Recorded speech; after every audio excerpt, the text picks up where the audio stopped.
जैसे डाली अगर दरख्त से कट जाती है तो वो फल नहीं ला सकती, उसी तरह अगर हम मसीह से दूर हो जाते हैं तो जिंदगी के किसी एरिया में फल नहीं ला सकते, क्योंकि आगे बढ़ने के लिए उम्मीद और रास्ता उसी से मिलता है और बीमारियों से शिफा वही सादिर करता है।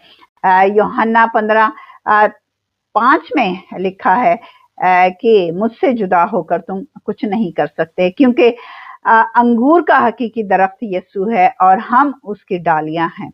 रूहानी और दुनियावी तौर पर फल लाने के लिए हमारा मसीह में कायम रहना जरूरी है, क्योंकि हमारी सारी ज़रूरतें खुदा के जलाल की दौलत से ही पूरी होती हैं। तो ज़रूर है कि हम मसीह में कायम रहें ताकि ज़िंदगी के हर एरिया में बरकत हासिल कर सकें। God bless.